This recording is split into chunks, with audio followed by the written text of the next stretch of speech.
As we know it by now, more and more people have access to overstimulation, whether this is via the internet, laptops, or gadgets. While at first this sounded nice and innovative, with time psychologists have discovered many dangers to it. This video is divided into two parts. The first one is about the dangers of overstimulation, and the second one is the strategy on how to fix it. First of all, we should talk about the dopamine. Dopamine is a neurotransmitter, so it's a molecule produced mainly by our brain cells. It's used as a messenger between these cells. It plays a role on how we perceive pleasure and helps us to focus.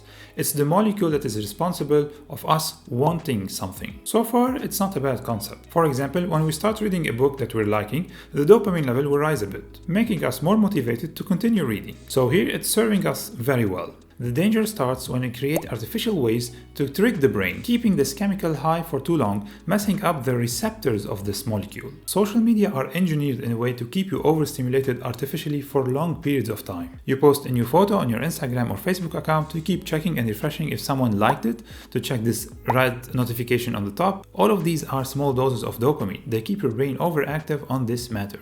But what's the problem here? Our brain is not designed to work on such high levels of dopamine because this can't be simulated in real life. So this can create a sort of addiction. Your brain will need more and more and more of it. And the detrimental part here is, on the long run, you might become non-functional. Your brain will be rewired in a way that it will not work efficiently if it is not doped. You will start seeing the world in a different way.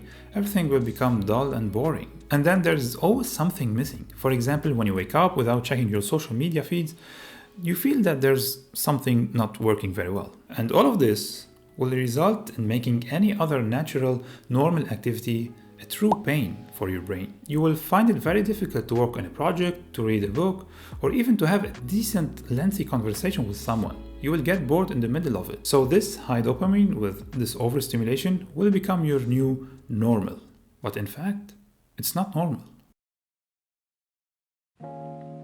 Alright, so now for the second part of this video, now that we are aware of the dangers of overstimulation and this dopamine, it's time to take action. First, I always recommend if you think you might need the help of a professional, it's always beneficial to seek one. Alright, so since at first it will be very difficult for you to resist this hunger and this urge, we're gonna try to trick the brain. We're gonna do it in a gradual way, because your brain will try to resist every attempt. First, pick one day every week to do this dopamine detox, where we cut access to electronics, video games, internet, smartphone. Sometimes you can keep your smartphone only for urgent matters. All of these might sound obvious, but there are other overstimulating activities that we're not very aware of. For example, eating junk food, sexual activities, and looking at naughty pictures. Even shopping, because sometimes shopping can be a compulsive behavior, just to feel good. So if you stop all of these activities on this day, I guarantee you that you will feel bored. But to fight boredom and to resist the urge, there are two things you should do. One, get busy in a nice calming activity. For example, go take a walk outside,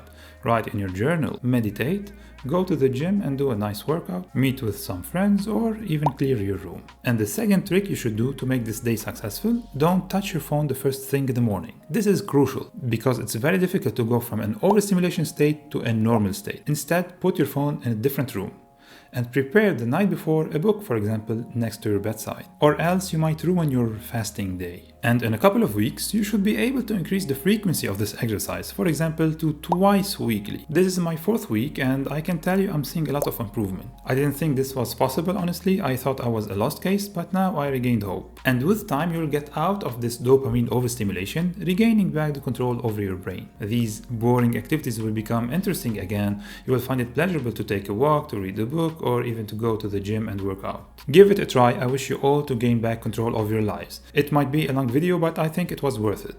See you next time.